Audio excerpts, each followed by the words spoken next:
Thank you so much for your time today, especially during these crazy, hectic schedules. Definitely appreciate that. So I'll go ahead and see if I can stop my screen share here so that you can go ahead and take over for us, Kate. Thank you so much. How's it going?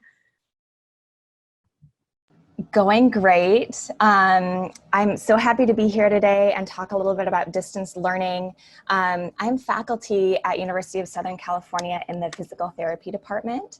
And just a couple of years ago, we decided to transition our program into two. So we have a residential program and then a hybrid program that involves a lot of distance learning. So I've actually been doing a lot of online teaching in the last couple of years. I'm really happy to share some tips and recommendations with all of you. Before we get started, I really want to do just a little bit of deep breathing with everybody. This is something I do with all of my classes, and I think especially in this time of uncertainty and lack of control, I think it's a good thing to do. So just taking a minute here, sit up straight, please. Your feet flat on the floor, rolling your shoulders back and down, hands wherever they're comfortable, and just taking a couple of deep breaths on your own, just taking a second to be in this moment.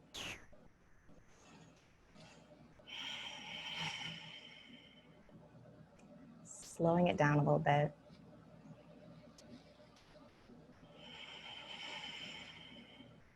One more breath.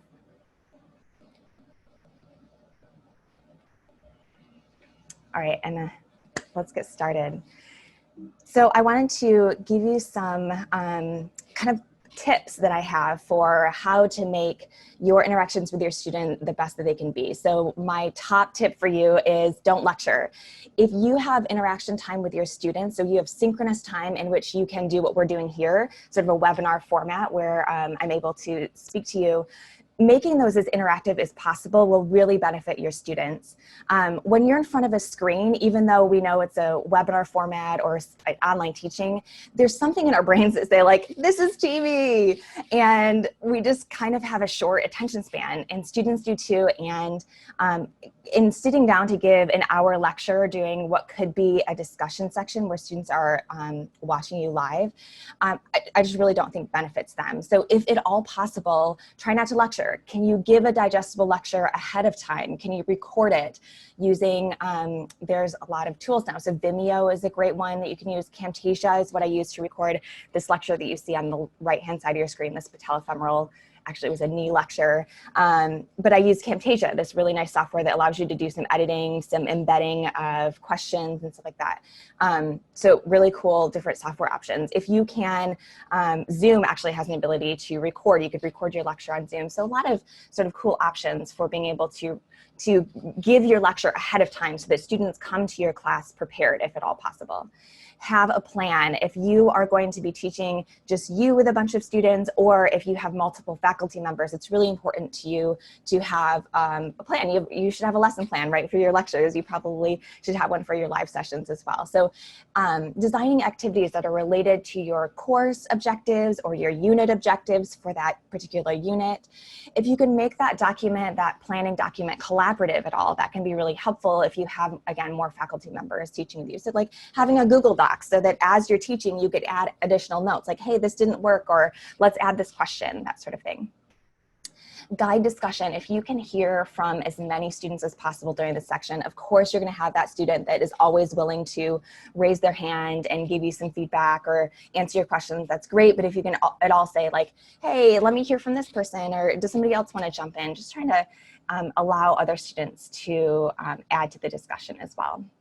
So just some ideas. I've already gotten some feedback from the social media community saying like, hey, I need some ideas for interactive activities. So here are some things that I use in my online sessions with students. A lot of low stakes assessments of knowledge. Assessments, that was a hard word for you to say today. So not quizzes, not exams, but ways for them to show you that they have understood the lecture material that you've provided for them. For example, we do this thing called flood the chat. You guys are already using chatting in Zoom. So I'll say, hey, here's this question, everybody. You know, which of the menisci are shaped more like a C? And then everybody will type into their chat box. And you could do that privately, so they just show it to me or to everybody. I do a lot of polls. You've already experienced a poll this morning, Lindsay. Gave you a couple of good questions to get your kind of what you're doing online. So polls are a great way to assess knowledge. Complete anatomy quizzes. I love the complete anatomy quiz. You can check on your students' progress. How have they done? Did they take it? Did they not take it? So great ways to have interactive activities.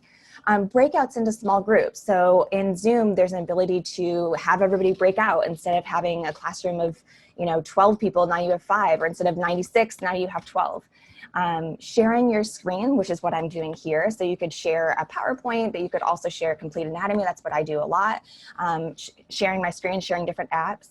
Collaborative documents is a really cool way, especially if you're using a breakout room, to kind of see what your students are doing in those breakout rooms by sharing a document. So we use Google Docs a lot, and I'll share a Google Doc with my students, and they'll be working on that, and I can just easily check in on them and look at their collaborative document and guide them also. Like, I'll write a little note to them, hey, this looks good, could you add a little bit more on this area?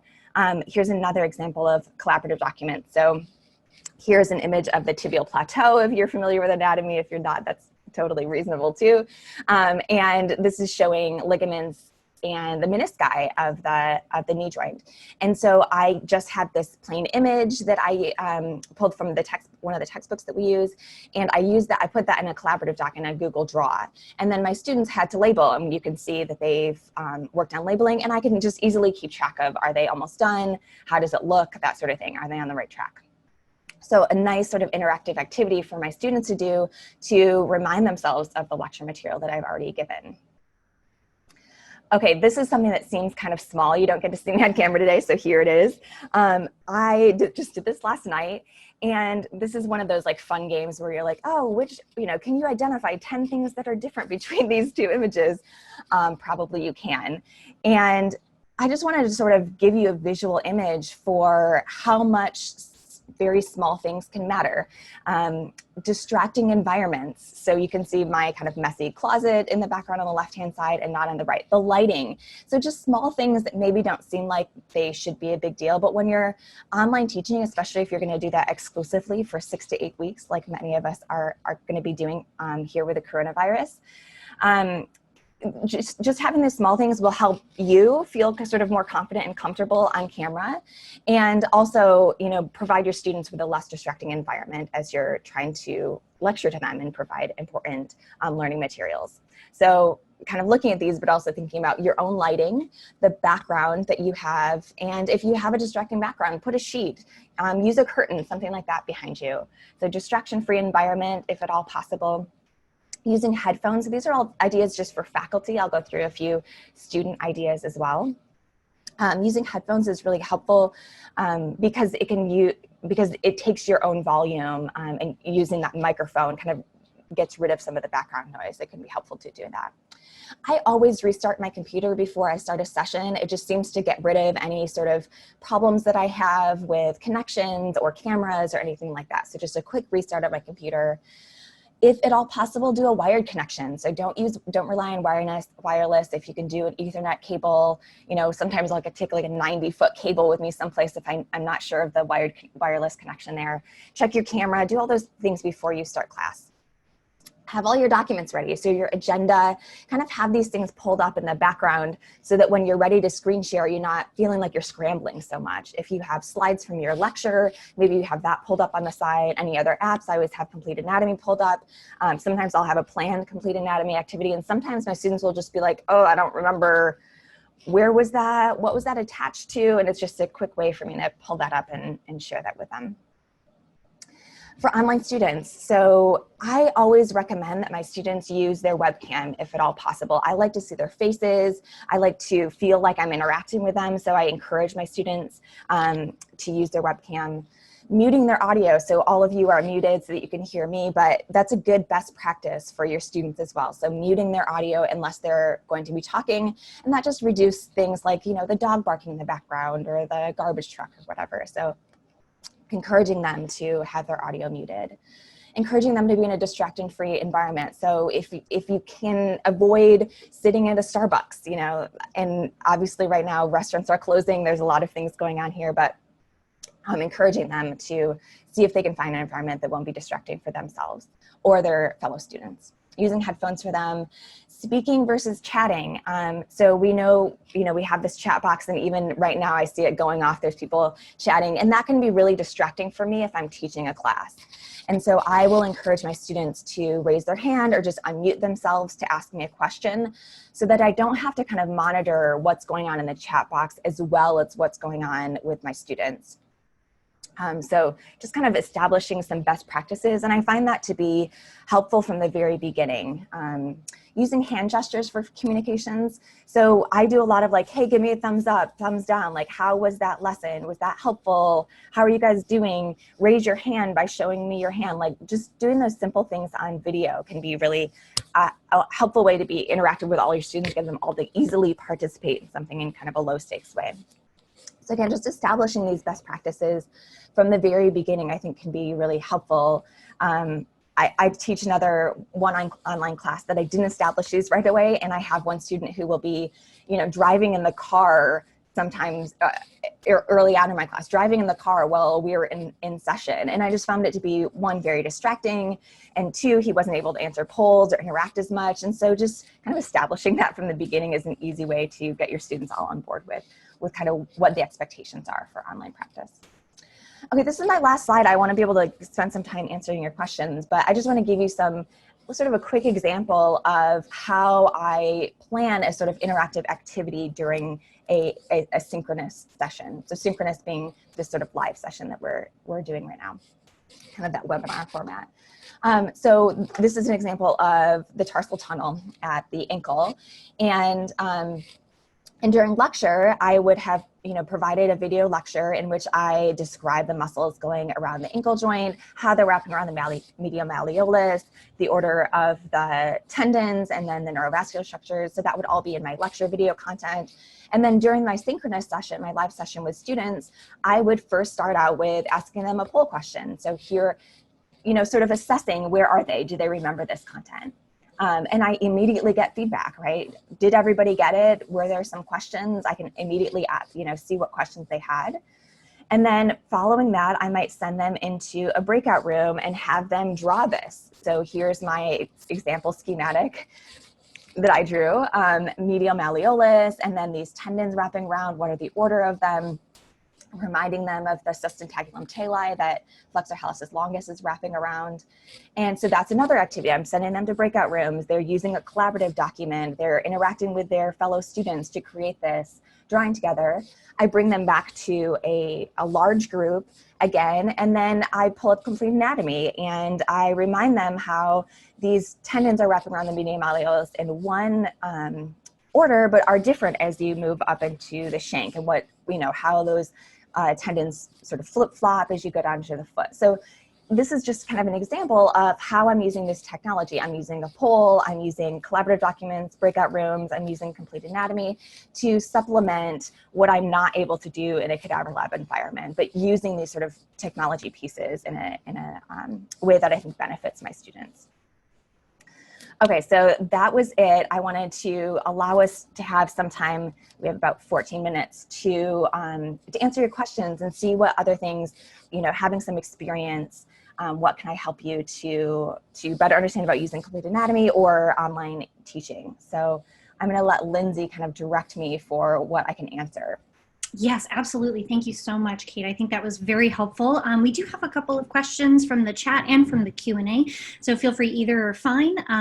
So we'll go through. I just noticed we had a question from Diana. Thank you. She's concerned, how many students can we easily monitor at a time with things like the hand signals, and what your experience with that has been? Yeah, that's a great question. So the way that we set up our online classes is that we have it's a really small group. So we have a 12-to-1 ratio. So one faculty member with 12 students. And that is the way that we do it at University of Southern California. And that's really based on 2U. So 2U is that we have partnered with that company that does all online learning. And that was their recommended ratio. And so we do a 12-to-1. Which makes it easy for us to be able to kind of monitor that.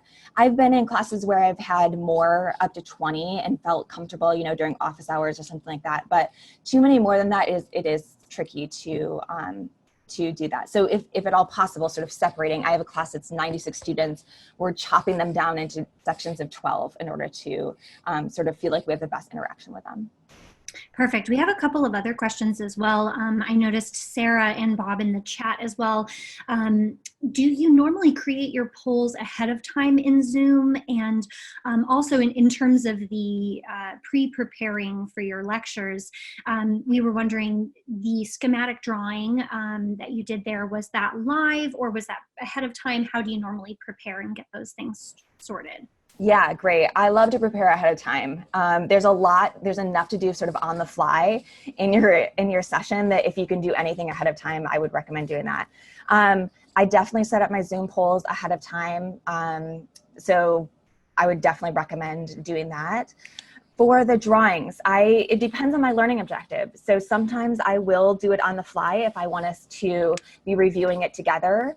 And in Zoom, one really nice thing that you can do is share your iPad. So share your screen on your iPad. And that I find to be easier to use my Apple Pencil and do my drawings on my iPad.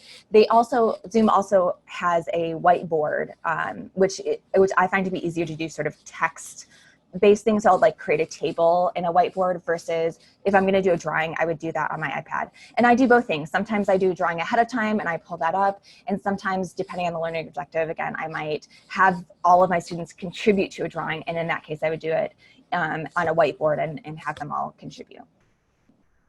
Great, yeah. We had some questions about the Zoom polling features.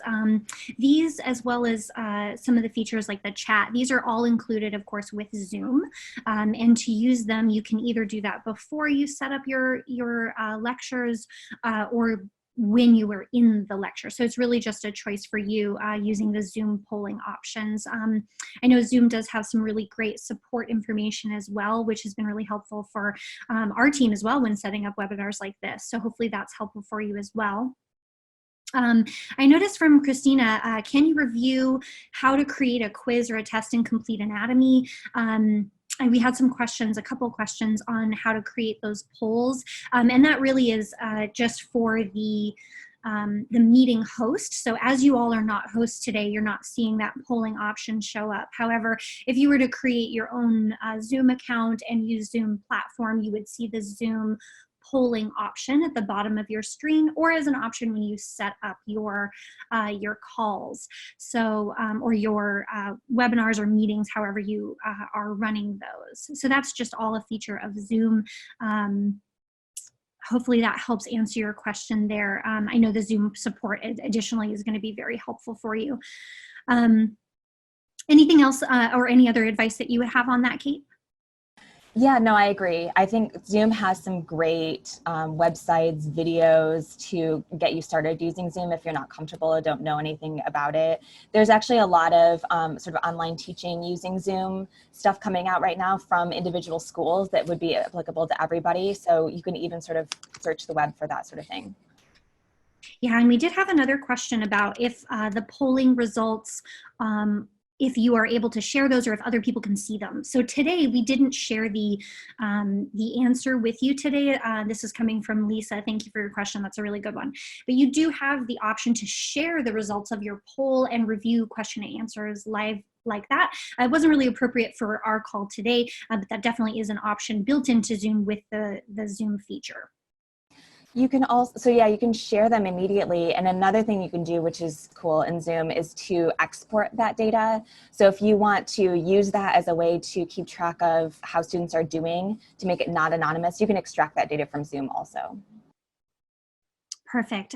We do have a couple of Complete Anatomy questions too. I want to go through some of the online learning ones as well. We did have a question about screen sharing with Complete Anatomy. This one was specific to the WebEx platform and using the sharing screen. If you're having any kind of delays like that, I would recommend using a corded connection like you can, and typically that delay, if there is a delay or a lag in your screen share, especially if you're sharing a video or a moving object like Complete Anatomy, I had to typically look into this myself as well.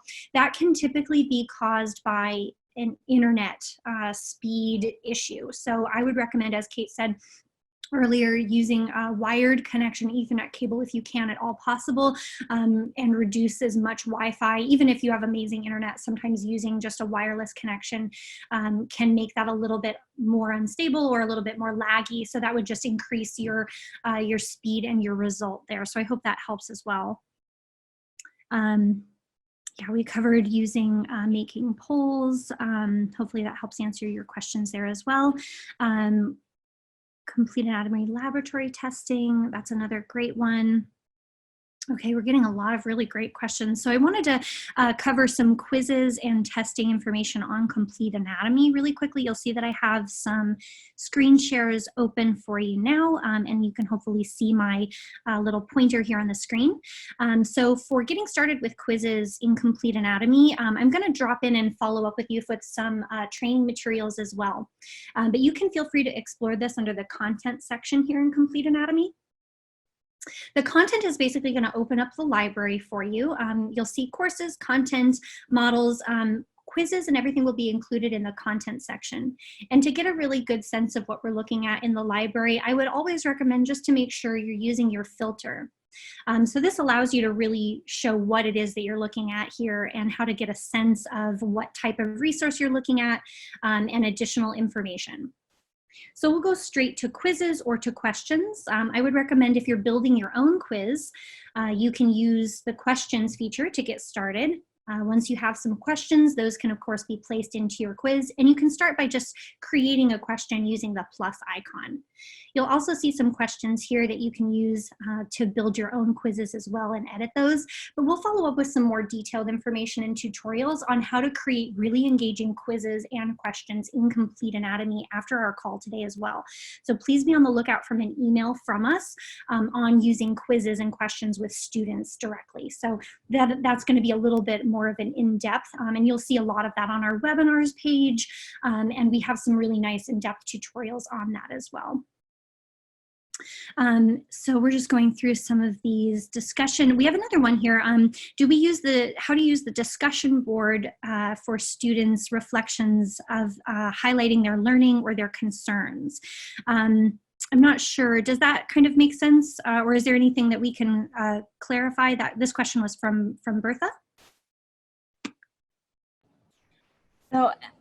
So I'll make a couple comments on that. I teach a couple of different types of classes. One is, somebody asked me this also, like sort of a complete class, so everything is online. And then I teach a couple of classes where they do come in for cadaver lab experiences. So kind of depending on what class it is, I do different types of things. And we do allow reflections. Actually, that's a piece that I do during my synchronous sessions. I will end the session every time with sort of a self-reflective piece about that session.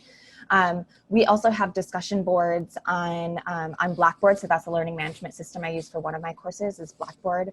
So we do allow them to do some of that. I think that's a great question, a great way for them to ask that sort of open-ended question. We also use a forum. So yeah, there's definitely different ways. I think that's an important piece to allow your students to ask questions in sort of a more public way so that you can answer them during your synchronous sessions together. Perfect. Yeah, we have a lot of really engaging questions so far. So we're going to try and cover just a couple more, but I do want to be mindful of everyone's time today. We will absolutely be available to answer all additional questions that you have via email. I did drop my email in the chat option on the side there, so just open up your chat. My email is lindsaybrandis@3dformedical.com. So you'll see that there. We do have a couple on if this does work fairly well as a cadaveric replacement and what has been your experience so far with that. Thank you for your question, Timothy. I think that Complete Anatomy is the best tool out there for replacing cadavers. If you cannot use cadavers, like in this right now in this coronavirus stage of our lives, I'm not able to go onto campus, and so I can't use cadavers at all. And I think Complete Anatomy is a great way to either supplement cadavers when you are able to use donors, or use Complete Anatomy in replacement if you're not able to. I wanted to note that I put my email into the chat as well. I know that you guys have some really great questions about how to do this, and I'm more than happy to answer questions. I'm able to stick around a little bit longer like Lindsay is as well, but if we don't get to them, just feel free to email me. Excellent. Yeah, thank you so much. We'll hang on for a few more extra minutes. We are recording our call today as well, so be able to catch a recording of all of this. Tamara has another question that's in the same line of that. How do we handle those face-to-face prosections or dissections? And do you think is it absolutely required for a DPT program? And do you have any, how about the breakdown of online courses versus in-person time and the course? Any feedback on that, Kate? Yeah, that's a great question. So I do think that cadavers are necessary still. I do think that my students gain a lot from their interactions with cadavers. So the way that we created this program is to have them come to campus for 2 weeks in their 15-week semester. And in those 2 weeks, they're doing a lot of hands-on things in anatomy, but also in a patient management class. So out of a 15-week semester, they probably spend 50 to 60 hours, probably about 50 hours in the cadaver lab with us, which is actually very similar to the amount of time that the residential students do as well. But I also created a lot of content in video content in the cadaver lab, obviously with a lot of permissions granted ahead of time. And then I use a lot of supplementary things, obviously Complete Anatomy as we're talking about now. But in my opinion, yes, I do think that we still need, do need cadavers. I think that we all, I, myself included, learn a lot from them, so. Absolutely, I tend to agree. I think Complete Anatomy does kind of help bridge the gap between, learning from textbooks or artistic renderings. You will see there was a question earlier on Complete Anatomy and what type of information this is. This is an artistic rendering, as you can see here. This is used a number of different resources and medical references.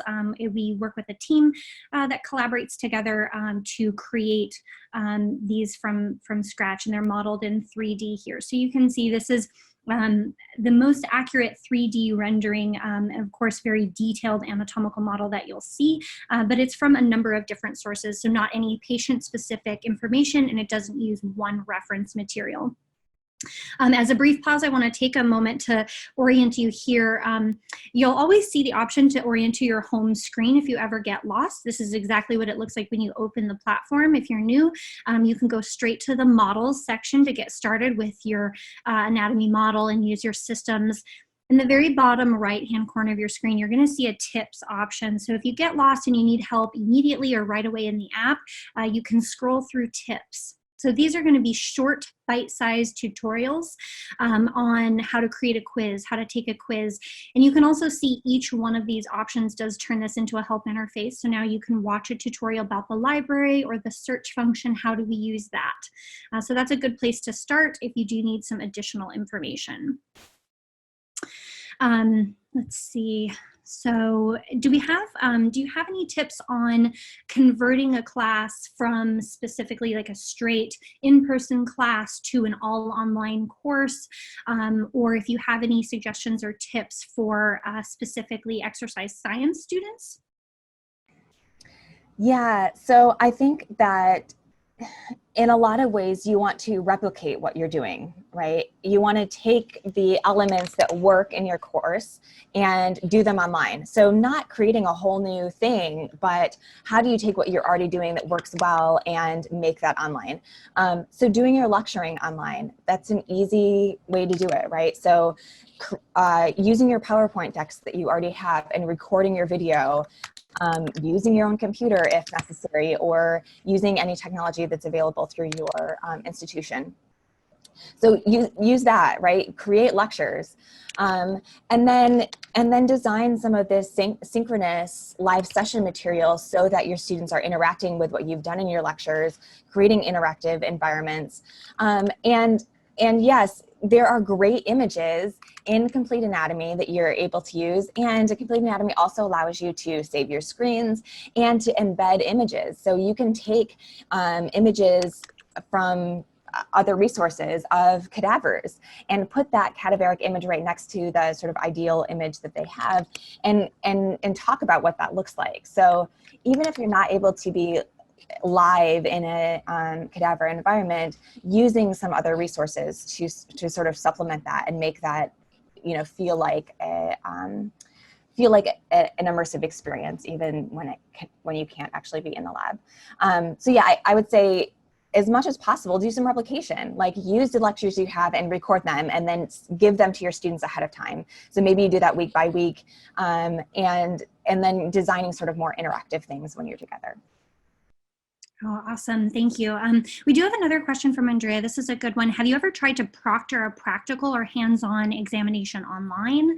And if so, how do you do it? And do you have any suggestions, especially for those online quizzes and exams like this? Yes, this is the $1,000,000 question right now, I think. So there are proctoring softwares. We use a software called ProctorTrack, which means that our students are kind of big brothered, right? So they have a camera that they're using. The camera is on them the entire time they're taking the exam. They have to show a video of their environment. So that's one way to do it, is to use a proctoring software that allows you to really kind of lock down their system. I know things like ExamSoft is another software that I've used before that also sort of locks down their computer, so that they can't go on the internet, for example, or look at their notes. It kind of locks it down. And you'd be able to see their timing on that. Honestly, that's something I'm trying to figure out right now. Also, I'm supposed to give an exam in my undergraduate class in the cadaver environment in a couple of weeks, and we're trying to figure out how to do that. So honestly, if you have ideas, I'm open to those as well. My plan right now is to use Complete Anatomy, and then also use some cadaveric images that I have from a textbook to try to do it that way. I'm open to ideas myself, to be honest. Perfect. Thank you so much. That was a really great question. Thank you, Andrea. So we do have a couple more questions just on technical issues like sound, audio, or video quality sharing in Zoom. If you have poor quality or issues with any of those, I know we had a couple of technical issues today from some of our participants, but I would recommend, I think the strategy of maybe restarting your computer.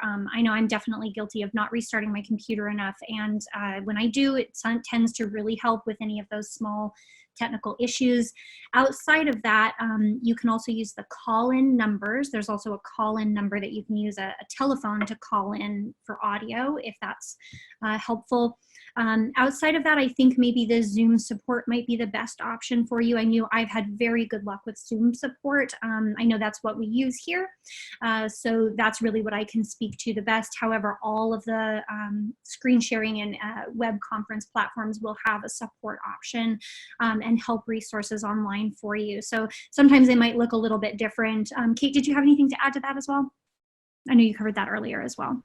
Yeah, no, I think you did a great job. Okay, and then so we did have a couple of other complete anatomy questions, just kind of in isolating the body parts. There was a good one there.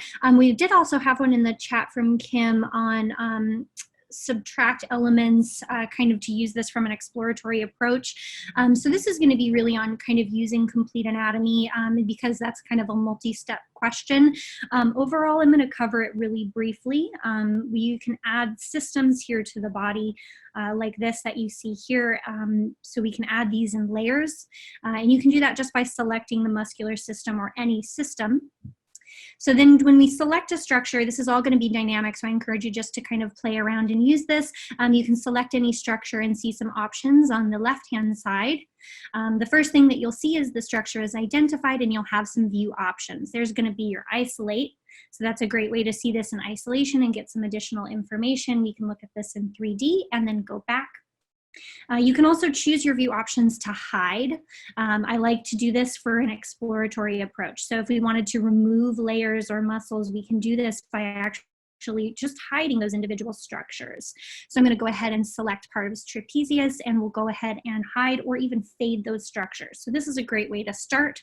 And again, I'll follow up with you for some additional tutorials more in depth on how to create really engaging content and even tips on using tools like cutting. So feel free to play around and explore with those in the meantime, and send me some questions offline if you do.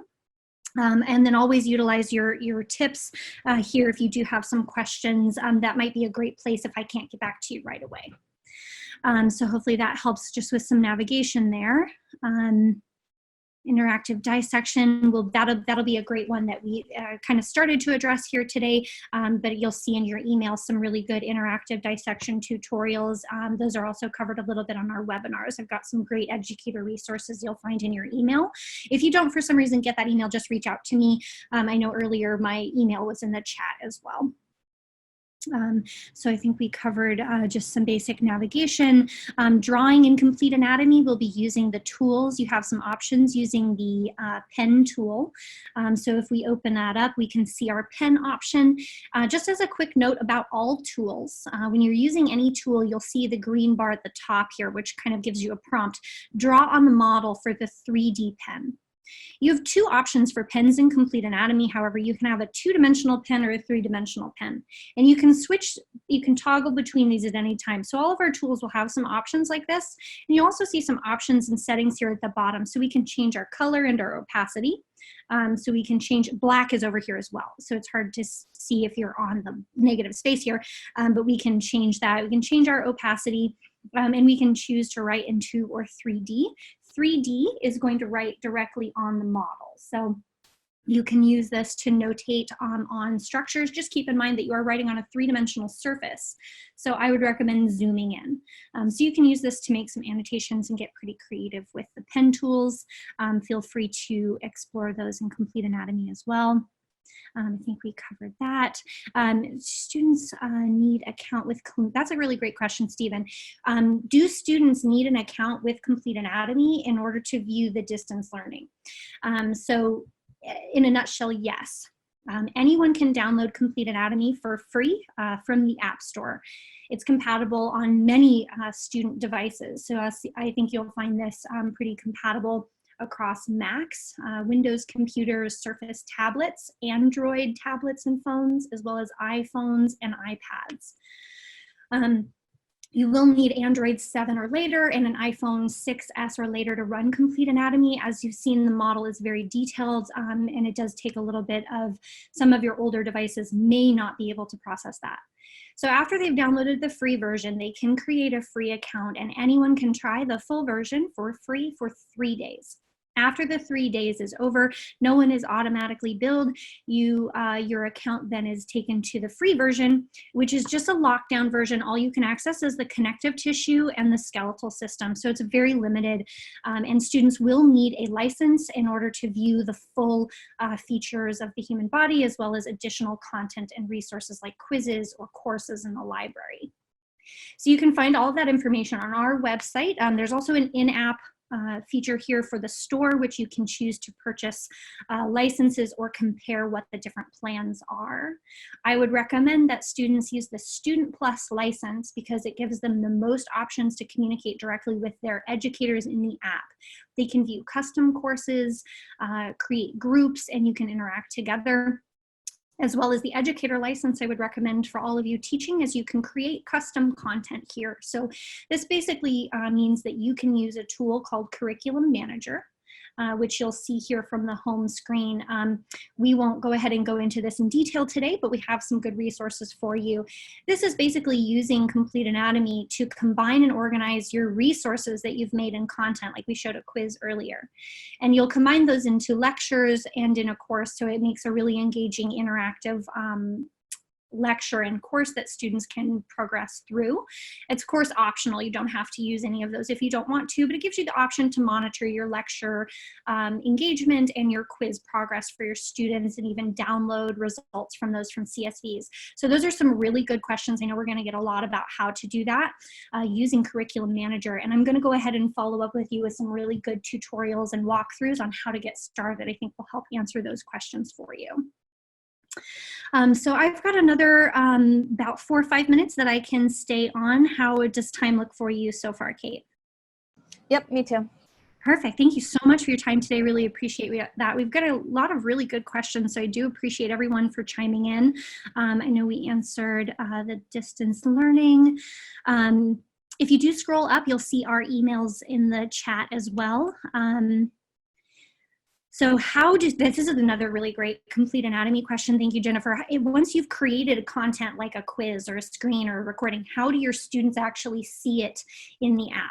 So in this case, I'm going to recommend you use the sharing option in Complete Anatomy from your home screen. So sharing in Complete Anatomy uses what we call groups. And I like to think of groups like folders or shared folders specifically, which are outside the app. And you're going to create any number of these shared folders to place your content in, like a quiz or a recording that you've saved in the library. You can create a quiz, a group here by using the plus icon.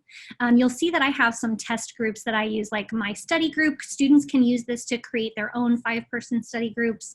Educators can create an entire class or a group of students. This does require, in order for you to invite students to your class or your group, it does require them to exist in Complete Anatomy. And in order to see the content that you share with them, they will need a Student Plus license.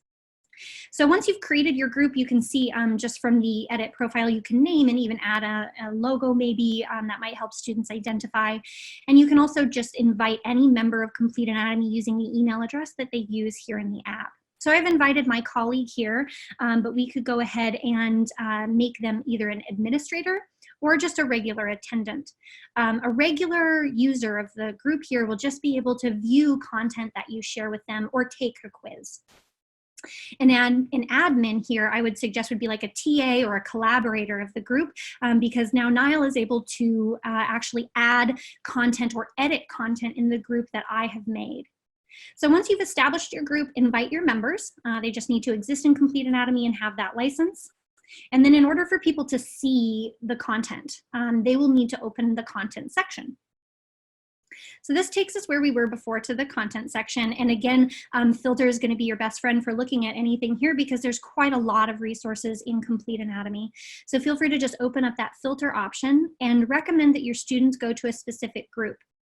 We're by default looking at our 3D for Medical group, which has a lot of materials that our in-house medical team has curated, which might be helpful for you as a starting place. So I recommend checking that out. But you can see all of your groups that you have created. Educators will have a lot of content groups available so that you can have access to specific course material or subject topics. And you'll see all of the groups that I have created, which I know I've got quite a lot here. You might not have as many as me.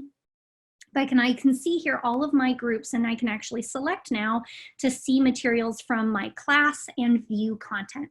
I can even select screens, or I can look at even an area of the body like back. Once I choose view content, all of those filters will be applied, and I'll be able to see content that was shared specifically with my class in the back section and screens that I've shared. So we can go ahead and open these and actually interact. You can do this with any resource, like a screen, a recording, or a quiz in Complete Anatomy. So those are some really good questions. Hopefully that's a good starter place for you in Complete Anatomy. But I do want to hear from you after our call today. I know we're about 10:15 after, so I really appreciate everyone's participation today. Our call is, of course, going to be recorded, and I will email you with some great resources, tutorials, and the link to this recorded call, as well as other recorded webinars in the past that might be of help for you, especially for moving a curriculum online. I know there's been some great topics that we've talked about with various presenters in the past from different universities at various institutions. So I just like to do one more thank you again. Kate, thank you so much for your time today. I found it very helpful, and I hope everyone else did too. Well, thank you for having me. This was great. Yes, absolutely. And again, this will be on our 3dformedical.com/live page.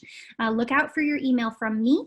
And just remember to grab those emails, Mike Keita at 3dformedical.com and Lindsay Brandis at 3dformedical.com, as well as our chat will not be saved afterwards. So I look forward to hearing from you soon, and best of luck, everyone, in creating your classes online. I'd love to hear how it goes. All right, take care, everyone. Have a great day.